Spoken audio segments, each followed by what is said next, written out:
Hey, how you doing? So I guess it's been about 4 years since I started to play fingerstyle guitar, and I think I've learned a couple of things since I started to do it. And I remember when I first started out playing, I had a lot of questions about things, and there didn't seem to be a whole lot of videos that really talked about some of the intricacies of what it means to play fingerstyle guitar and how you go about doing that well. And to a certain extent, I think that there are no set rules. I think everybody has their own technique, and you sort of figure out your own thing as you go. But I also think that we have to abide by certain rules in order to maximize speed and efficiency and accuracy. So I've come to my own conclusions about how to go about doing that. They're not necessarily correct. There are a lot of different theories about this, and there are a lot of guitar players who are exceptional, much, much better than I am, who probably have better theories than my theory. So Tommy Emmanuel, for example, or Don Ross, who I'm going to be using one of his songs as an example.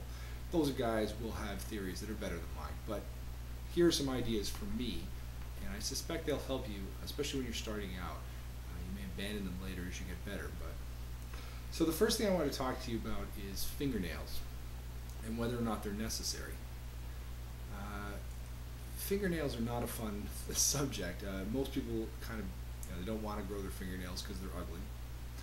And so you say, well, maybe I'll get by without them. The first thing I would say is that you will not be able to play quickly unless you have fingernails, or you're using finger picks. The finger picks that you see are the ones that, I'm not wearing one right now, but maybe I'll go grab one. I think I have it over here.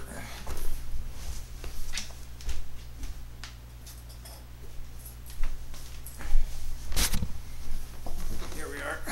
They are these. Just see if I hold it up there and you can see it.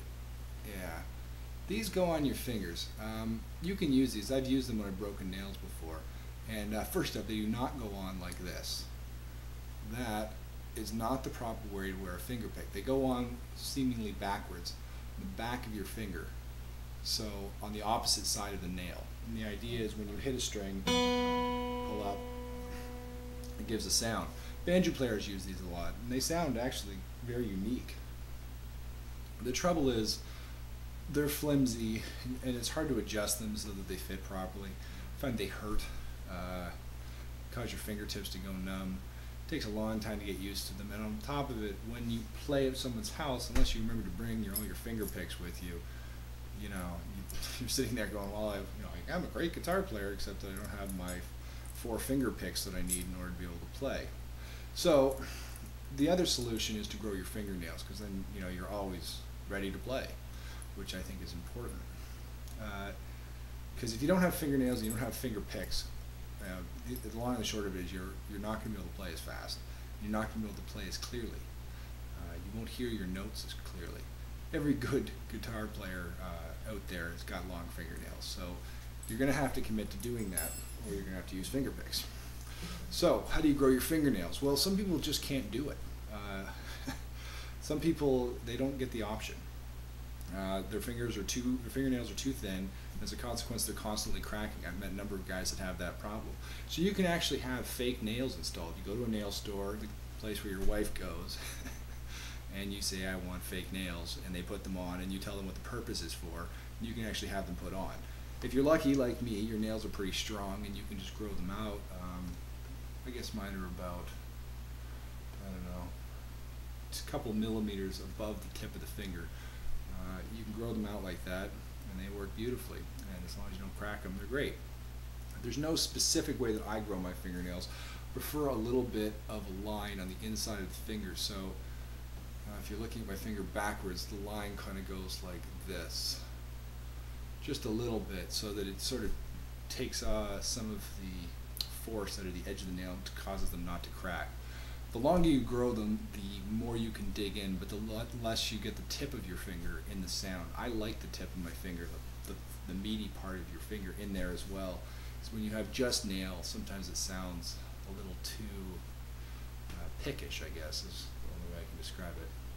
So, at any rate, Don't have to grow them that long, but you do have to grow them past the tip of your finger. So that, in my case, meant growing them to the point where they're kind of effeminate and not particularly attractive looking. And I certainly get a lot of weird looks from clients because I'm not a professional guitar player. With regards to your thumb, two options. You can use the thumb pick, which I'm showing you here, or you can grow your thumbnail. Again, there's no set solution there. There's no better way. Like Don Ross, for instance, great guitar player, exceptional guitar player, uses a thumb pick. I believe Tommy Emmanuel does too, actually. There are lots of other guys like Bruce Coburn uses his thumbnail. And some people have that bent bass player thumb, which sort of really rounds out the sound, and they can just sort of push down, and boy, does it look good.